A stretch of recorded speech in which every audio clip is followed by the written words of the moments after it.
মির্জা ফখরুল সাহেব প্রতি কয়েক মাস পর পর সিঙ্গাপুর চলে যান চিকিৎসা করতে। কোথা থেকে টাকাটা আসে? সিঙ্গাপুরে যেতে কত চিকিৎসার টাকা আমি জানি। বিপুল খরচ। আমেরিকা কানাডার থেকেও বেশি খরচ লাগে। কে তার টাকাটা দেয়? আমরা জানতে চাই। ঢাকায় বসে, বসে উত্তরায় বাসায় থেকে ডিজিএফ এর সাথে ডেইলি বেসিসে যোগাযোগ করে আর লন্ডনে আমাদের তারেক রহমান ভারপ্রাপ্ত চেয়ারম্যানকে ভুলভাল বুঝিয়ে যে আপনি এখন আসতে পারবেন না, আমরা সব ঠিক করছি, আপনার নামে এই হবে, ওই হবে, এই করে উনি দলকে ঐক্যবদ্ধ রেখেছেন। যদি তাকে বহিষ্কার করা হতো, উনি একটা অনুষ্ঠানের দর্শক শ্রোতাদেরকে ধন্যবাদ, শুভেচ্ছা, অভিনন্দন জানাই। আজকে বাংলাদেশে নতুন বছর শুরু হলো। বাংলার নববর্ষ, নববর্ষ শুভেচ্ছা। নতুন স্বৈরাচার মুক্ত, ফ্যাসিস্ট মুক্ত দেশে জনগণ নববর্ষ উদযাপন করছে নতুন আঙ্গিকে। আনন্দ শোভাযাত্রা করেছে, বিভিন্ন জিনিস। সবাইকে শুভেচ্ছা জানাই। আপনি যে সালাউদ্দিন আহমেদ সাহেবের কথাটা বললেন, আমি কারণ ২ টা শোনাই। সালাউদ্দিন আহমেদ সাহেবের নিজের অবস্থানটাই তো পরিষ্কার করছেন না উনি আমাদের কাছে। ৫ই আগস্টের আগে উনি কোথায় ছিলেন? উনি গত ৯ বছর ধরে কোথায় ছিলেন? ভারতে ছিলেন। উনি নাকি গুম অবস্থায় ছিলেন ভারতে। তো গুম অবস্থা থেকে ৫ই আগস্টের পরে বাংলাদেশের বিপ্লব হোক আর অভ্যুত্থান হোক, উনি কিভাবে আসলেন? উনাকে কে আনলো? কে পাঠালো? এগুলো ওনাকে পরিষ্কার করতে হবে। গত ৯ বছরে উনি কোথায় ছিলেন? কি অবস্থায় ছিলেন? গুম অবস্থায় ছিলেন? কি চোখ বাঁধা অবস্থায় ছিলেন? ব্রিগেডিয়ার জেনারেল আজমির মতো আ ফ্লোরে ঘুমাতেন? নাকি ঠান্ডা আপনার রুমে ঘুমাতেন? নাকি কাপড় একটা কাপড়ে থাকতেন? খাওয়া পেতেন কি পেতেন না? আমাদেরকে জানাতে হবে এগুলি। একজন পলিটিক্যাল নেতা, বিশেষ করে বিএনপির মতো একজন দলের স্থায়ী কমিটির সদস্য এবং এখন অত্যন্ত গুরুত্বপূর্ণ। তাকে বাংলাদেশে আমি মনে করি বিএনপির ১ নম্বর ব্যক্তি এখন বাংলাদেশে। মির্জা ফখরুলের চেয়েও তার ক্ষমতা বেশি, তার কথাবার্তার পাওয়ার বেশি, তার ওজন বেশি। উনি কিনা আবার আসার পরে এসালামের গাড়ি করে উনি কক্সবাজারে ভ্রমণ করলেন। পরবর্তীতে বললেন উনি বুঝতে পারেননি। এসালামের পরিবারের সাথে উনার সখ্যতা আছে আমরা জানি। আমরা চট্টগ্রামের লোক, আমরা এগুলো সব জানি। বলতে চাই না। আমার কাছে দুঃখ লাগে ভাই, বাংলাদেশ জাতীয়তাবাদী দল বিএনপি গত ১৬-১৭ বছরে কি শিখেছি আমরা? নিদারুণ অত্যাচার, নির্যাতন, নিষ্পেষণের পরেও আমাদের নেতাদের কথাবার্তার কোনো পরিবর্তন নাই। তারা আওয়ামী লীগকে ফেভার করে কথা বলে। যারা ভালো অবস্থায় ছিল, যারা গতানুগতিক অবস্থায় ছিল, তারা কিন্তু আওয়ামী লীগের ব্যাপারে তাদের কোনো অ্যালার্জি নাই। আমাদের অ্যালার্জি আছে আওয়ামী লীগের ব্যাপারে। আমরা আওয়ামী লীগকে চাই না। আমরা ছাত্রদেরকে সেলুট জানাই। যারা আজকে তাদেরকে নিয়ে হাসাহাসি করে ছাত্রদেরকে নিয়ে, এরা কারা? এরা এটা কি বলে? আমি বলছি এরা অনেক কিছু। এদের কারণে আমরা দেশে যেতে পেরেছি ১৫ বছর পরে। এদের কারণে বেগম খালেদা জিয়া বিপ্লব সফলের পরক্ষণে মুক্ত হয়েছেন। বিদেশে গিয়েছেন চিকিৎসা করতে। বাংলাদেশের বিএনপির নেতাকর্মীরা রাজার মতো বুক উঁচিয়ে সব জায়গায় ঘুরতে পারছে। এই সফল বিপ্লবটাকে কেন আমরা ওন করতে পারলাম না? কাদের দোষে? কাদের হীনমন্যতা বলেন আর দোদুল্যমনতা বলেন, সিদ্ধান্তহীনতা বলেন। কেন পারলাম না আমরা এটা বহন করতে? কেন এটার নেতৃত্ব নিতে পারলাম না?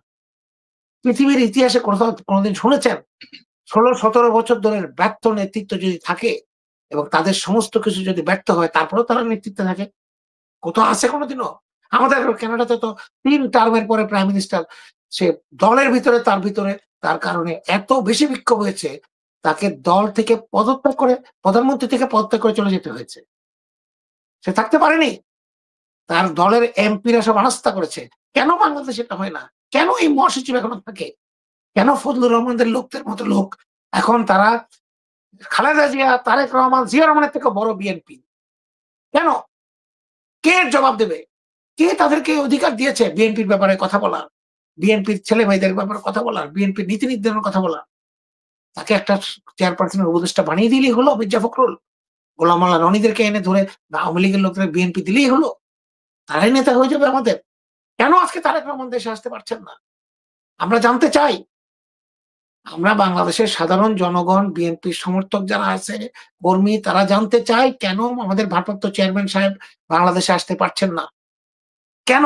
কারা তাকে না আসতে দিচ্ছে না? এটা ক্লিয়ার করতে হবে বিএনপিকে। সাংবাদিক সম্মেলন করে ক্লিয়ার করতে হবে। যখন ১৬ই জুলাই থেকে যখন ক্র্যাকডাউন শুরু হলো, আমরা ১৫ বছর ১৬ বছর ১৭ বছর ধরে আন্দোলন করছি। টক শোতে বলেন, পত্রিকায় বলেন, সব জায়গাতে আমরা করছি। কেন মির্জা ফখরুল সাহেব ওই কথাটা বলতে গেলেন? ছাত্রদের আন্দোলনের সাথে আমাদের কোনো সংযোগ নাই। কেন বলতে গেলেন একবার এই কথাটা? এই ধরনের আপনার মানুষ এত শর্ট টেম্পারড শর্ট টাইম চিন্তা করা মানুষকে আমরা জাতীয়তাবাদী দল বিএনপির মহাসচিব হিসেবে কেন কে রাখলো? কে বানালো তাকে? কেন? ওনার প্রত্যেকটা কাজ তো সন্দেহমূলক। উনি প্রতি কয়েক মাস পর সিঙ্গাপুর চলে যান চিকিৎসা করতে। কোথা থেকে টাকাটা আসে? সিঙ্গাপুরে যেতে কত চিকিৎসার টাকা আমি জানি। বিপুল খরচ। আমেরিকা কানাডার থেকেও বেশি খরচ লাগে। কে তার টাকাটা দেয়? আমরা জানতে চাই। উনি গত কয়েকদিন আগে বলেছেন, উনি অক্লান্ত পরিশ্রম করে বিএনপিকে ঐক্যবদ্ধ রেখেছেন। এই কথাটা বলে উনি আমাদের মতো লক্ষ, লক্ষ কোটি বিএনপির কর্মী সমর্থক যারা শুধুমাত্র জিয়াউর রহমান, খালেদা জিয়া, তারেক রহমানকে ভালোবাসে দল করে। কিচ্ছু চায় না। দল করার কারণে শিক্ষা, দীক্ষা, বিয়ে, শাদী, জমি জমা সব হারিয়ে গেছে। ধান খেতে, কচু খেতে, দ্বীপ এখানে অঞ্চলের বিভিন্ন জায়গাতে লুকিয়ে থেকে তারা জীবন ধারণ করেছে। তাদেরকে উনি অপমান করেছেন। উনি দলটাকে ঐক্যবদ্ধ রেখেছেন। ঢাকায় বসে উত্তরায় বাসায় থেকে ডিজিএফ এর সাথে ডেইলি বেসিসে যোগাযোগ করে আর লন্ডনে আমাদের তারেক রহমান ভারপ্রাপ্ত চেয়ারম্যানকে ভুলভাল বুঝিয়ে যে আপনি এখন আসতে পারবেন না, আমরা সব ঠিক করছি, আপনার নামে এই হবে, ওই হবে, এই করে উনি দলকে ঐক্যবদ্ধ রেখেছেন। যদি তাকে বহিষ্কার করা হতো, উনি আরেকটা বিএনপি করতেন। আমরা বারবার বলছি আমরা দলের নেতৃত্বের বিরুদ্ধে কথা বলতে চাই না। কিন্তু কেন বলবো না? ফজলুর রহমানকে এখন পর্যন্ত কেন বহিষ্কার করা হলো না? কেন? সে যেসব কথাবার্তা বলেছে শহীদ রাষ্ট্রপতি জিয়াউর রহমানের নীতি, আদর্শ, ইসলামিক মূল্যবোধের বিরুদ্ধে, কে তাকে ক্ষমতা দিয়েছে? সে একটা রয়ের লোক, সে মুজিব বাহিনীর লোক, রয়ের দ্বারা ট্রেনিং প্রাপ্ত। তাকে বিএনপিতে চেয়ারপারসনের উপদেষ্টা কেন রাখতে হবে? সালাউদ্দিন আহমেদ সাহেবের কেন এত কথা বলতে হবে? আজকে উনি একটা দেখলাম যে বললেন, আপনি যেটা বললেন সেই বক্তব্যের মধ্যেই আছে আওয়ামী লীগের মৃত্যু হয়েছে ঢাকায়, দাফন হবে দিল্লিতে। আপনার দাফন কোথায়? আপনি কোথায় ছিলেন এতদিন? এগুলো কেন বলতে যান? আপনি তো ইন্ডিয়া ছিলেন ৯ বছর।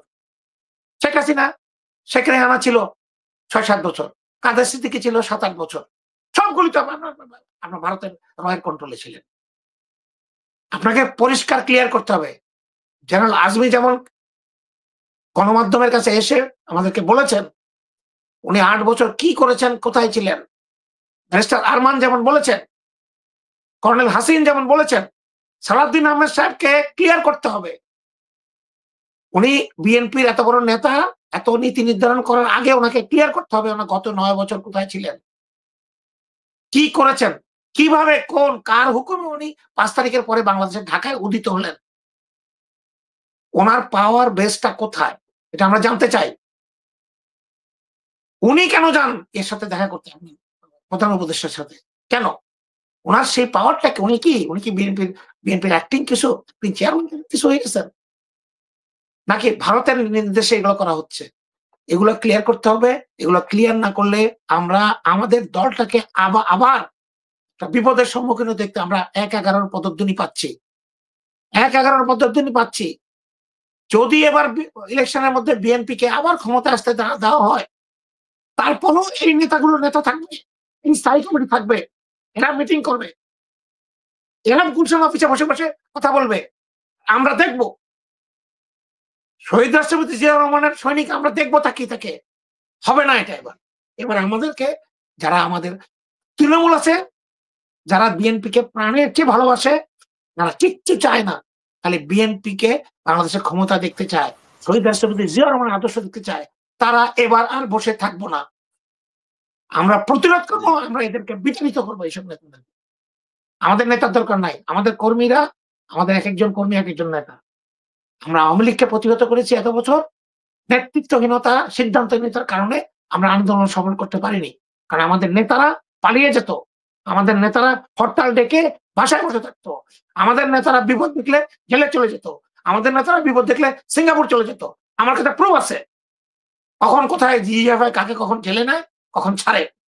ওগুলা বলতে বাধ্য করবেন না, আমাদের কাছে প্রুফ আছে। বড় সাহেবদের প্রুফ আছে। আমরা চাই না আমাদের দলের মধ্যে দল মানুষের কাছে লজ্জা পাক। আপনারা এখনো সময় আছে, যারা ৭০, ৮০, ৯০ বছর হয়ে গেছেন, আল্লাহর ওয়াস্তে আপনারা চিল্লায় চলে যান। আমাদের দলটাকে আপনারা মাফ করেন। আমাদের তরুণ নেতৃত্বদেরকে দল চালাতে দেন। বিশ্বব্যাপী এখন তরুণ নেতৃত্ব চলছে। আমরাও চাই বিএনপিতে তরুণ নেতৃত্ব আসুক। দেশনায়ক তারেক রহমানের নেতৃত্বে সব নতুন নেতৃত্ব, তরুণরা আসুক। আমাদের মতো যারা বয়স্ক আছে আমাদেরকে বের করে দেন। আমাদেরকে রেখেন না। কোন অসুবিধা নাই। ধন্যবাদ।